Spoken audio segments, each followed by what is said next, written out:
For our next cover, we are thrilled to introduce Brigitte Reeve-Taylor, the dynamic founder of Dancers Love Dogs. Brigitte has seamlessly blended her passion for dance and her love for dogs, creating a unique space that celebrates both.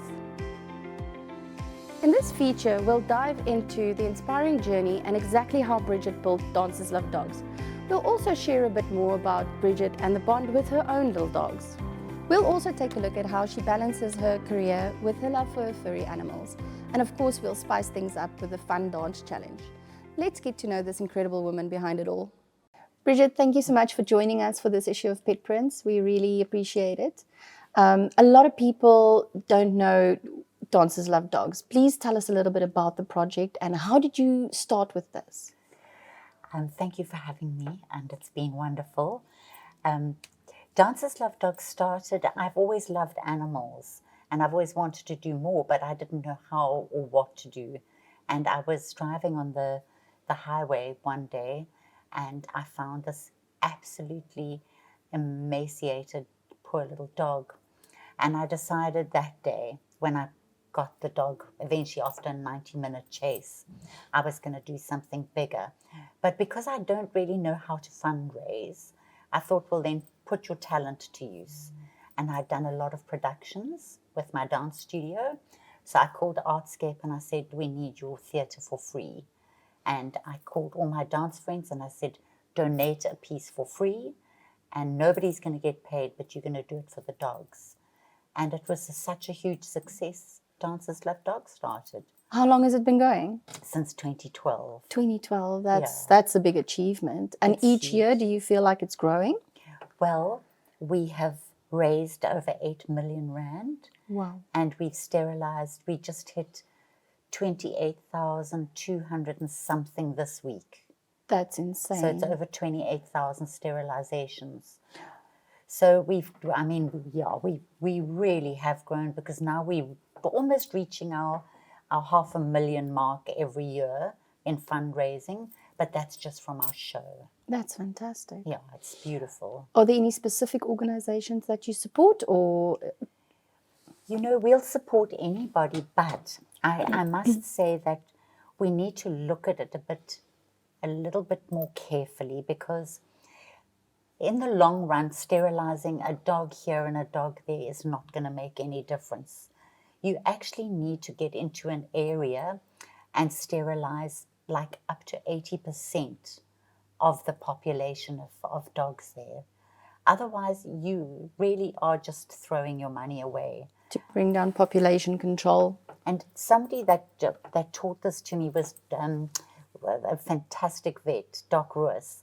Now, Doc Ruiz has done probably, you know, I think she doesn't even know how many sterilizations. She's big in this. She's famous for this. She's famous. Yeah. And she taught this to me. She said, go into areas where there are no vets, where there's no help at all. Yeah. And try and work that area at a time. So that's what we've mostly been focused on. We've just finished in Greyton, a huge one with National Sterilization Project. Okay. We've worked very, very closely with them for the last 2 years. And they put a lot of funding into sterilizations. Yeah. That's why I'm saying it's difficult. Our shows might get like 500,000. Yeah. But with national sterilization, they donating 100,000 a month. Yeah. You know, towards sterilizations. They're doing fabulous work. And Let's Spay SA. So while we're collaborating, we can actually do big projects like this. Okay. And we've also just finished in Willowmore. That's And that amazing. was a big project, yeah. Is there an educational element to the project as well as just the sterilization? Now we don't do a sterilization unless there's an education project. That's amazing. And we're especially working with vets like Vet Sol Doc Ruiz. They will make sure there is an education program involved. Okay. Yeah. And when you're not working on Dancers Love Dogs, what do you do? So I am a dance teacher. I have ran a studio, a very successful studio for 40 years. And now I'm a freelance dance trainer. I teach at Lambda, which were my students in the video, and I teach at the AIDT teacher training program. So if you want to become a dance teacher, you train through me. And then I'm on the board of the Association of International Dance Teachers, and I'm one of their examiners, and I'm an IDO international judge. That's a very busy schedule. How do you keep up with that? It's you know what, I manage very, very well. I was busier, but I manage very, very well now. It keeps me young, working with young people. But I think if you've got a passion for anything, it's not work. Well, passion is the key word here. I think that's exactly why we wanted to talk to you.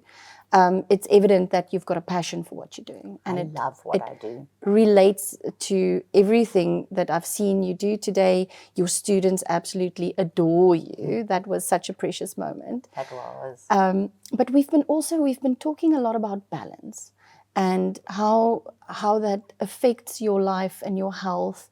And I know that you've had some obstacles to overcome. Yes. Has that slowed you down at all? It did slow me down, but it slowed me down in a good way. I think I was running on, like all engines are overburning, and I did feel a little bit burnt out. And I think it's just told me, choose the projects that are closest to your heart and run with those. Yeah. And also give time to your family, because it's something that I wasn't very good at. Before, I used to just, it was Greg and I were like passing ships in the night. Yeah. And it's definitely made me take a step back and just realize that family need the majority of your time.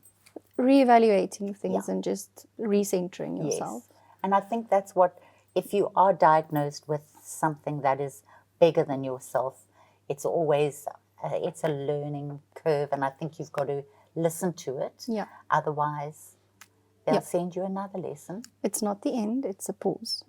It's a pause, it's a pause. Oh, that's very precious.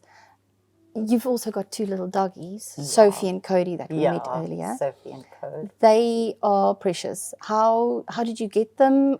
Tell us a bit more about them. How old are they? So Sophie and Cody are both adopted, and all my dogs are adopted. I only adopt just because I know what the problem is out there. And Sophie, we've had since COVID. I got Sophie in COVID, and Sophie is very anxious, and she has a lot of problems, and she's very reactive. So I've just got to be very careful with her. And Cody came to us at 2 years old, and a shame, he's 14 now. Wow. And he's blind and he's deaf. But our Dr. Mac takes great care of him. I saw Dr. Mac in one of your magazines.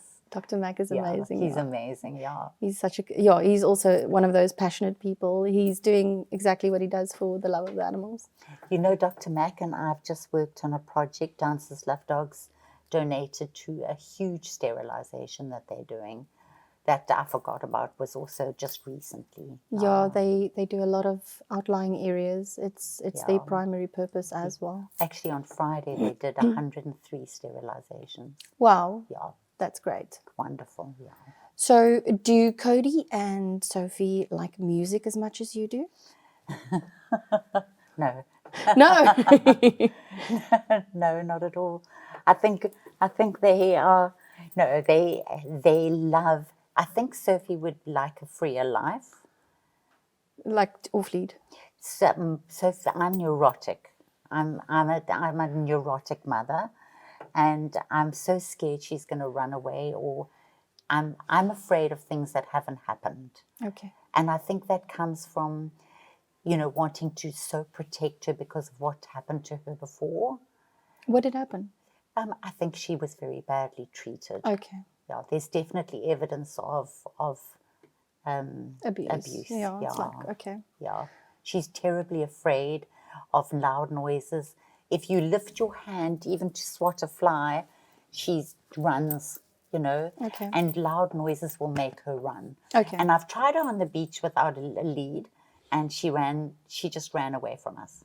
No, So fast. I'm happy you found her. Yeah, no, we did. She ran to the car, actually. Safe space. Yeah. Cute. So, in your day-to-day, I'm assuming then they don't join you at the dance studio, but the dance studio does have a mascot. Oh, no, the dance studio, Dwayne and Anton own Lambda, and they have Luna, the gorgeous schnauzer. And Luna is very aloof and doesn't give too many people her love, but she is wonderful, and she's our dog. She's everybody's dog. So in every dance studio, you will find a water bowl. Okay, so that she can Dogs are very welcome in the studio. watch the dancers do their thing. Do Cody and Sophie ever get up to any mischief? Actually, I must say they are really, really good little dogs. Cody especially. I think the only time they're naughty is around me because I have zero discipline. They can do what they want. They can eat what they want. They can lie where they want to. They're my babies. Little couch potatoes in the sun, moving from one spot to the other. And on my lap. They love being on my lap. Bostons are well known for that. They're like dog cats. Look, we've had some rescues that every one of them had like the most unique little characters. But we had a rescue Staffy that he actually I think they got frightened by something, and they literally ripped all the wood off all of our windows one night while we were out. That the assessor thought somebody had axed the windows. Yeah, that was so much damage. That could have been a bit of a problem. Coming home to that. We actually thought somebody had attacked our house. Broken in. But then we saw all the splinters sticking out their teeth. Oh, word. And they were looking at us as though they did nothing. That's so cute.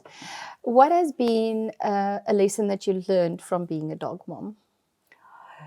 Well, the more people I know, the more I love my dogs. We prefer a dog over people.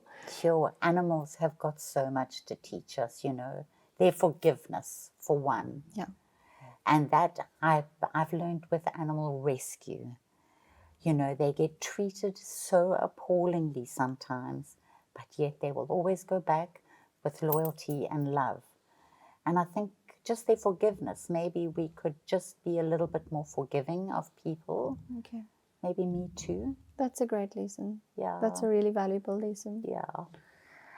And if Cody and Sophie could tell us anything, what would be the gossip that they would tell us? Oh, they'd say, Mom, please stop being so neurotic.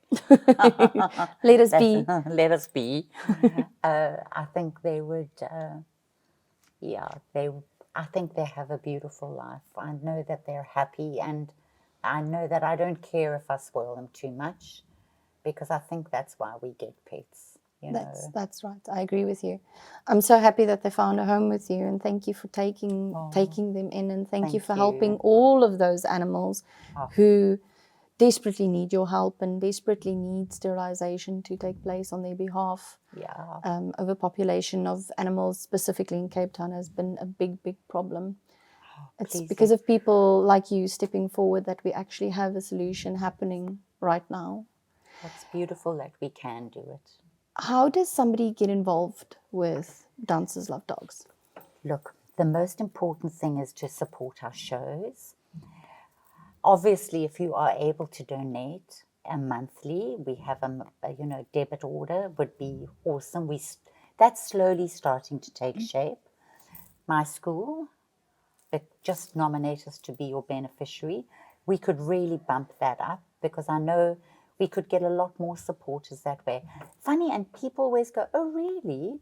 But I posted so much. I post it all the time, and they go, oh, are you on my school? Yeah. Oh, I don't know who is on my school.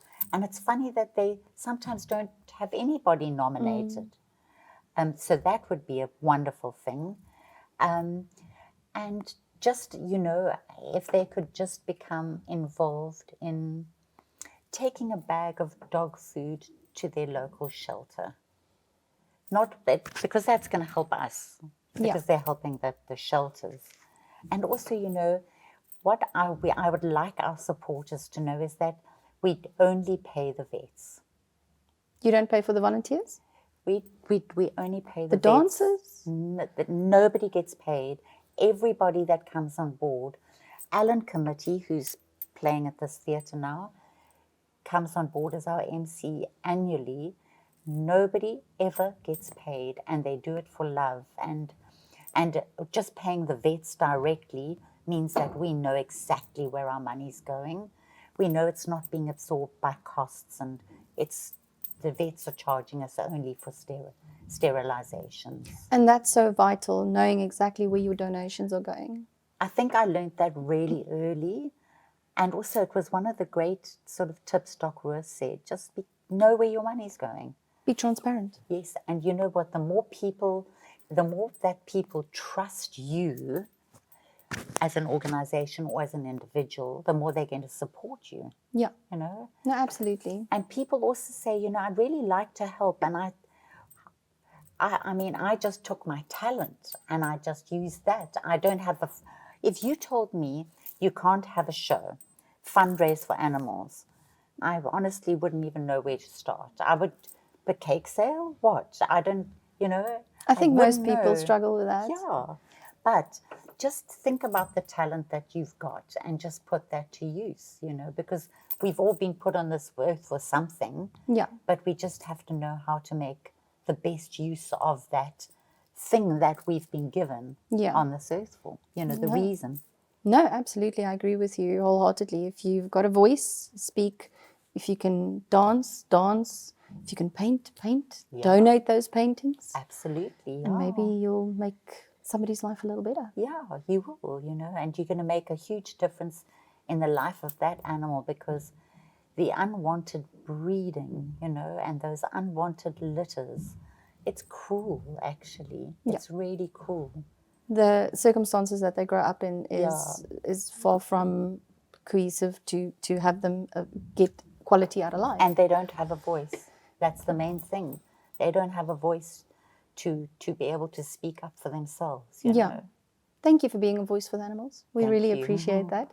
Thank you so much. To everybody else, please, like Brigitte said, it's as easy as following a social media page, as clicking on that follow button and subscribing to your My School, donating, making a once-off donation, or signing up for a monthly donation, or buying tickets to a show. 22nd of October. 22nd of October. I was just about to ask you. That's stunning. Thank you, Brigitte. Thank you for your time. Thank you for having us at this beautiful theatre, and for the organization to host us today. Thank you so much. Really appreciate it. From my heart. Thanks, everybody. See you next time.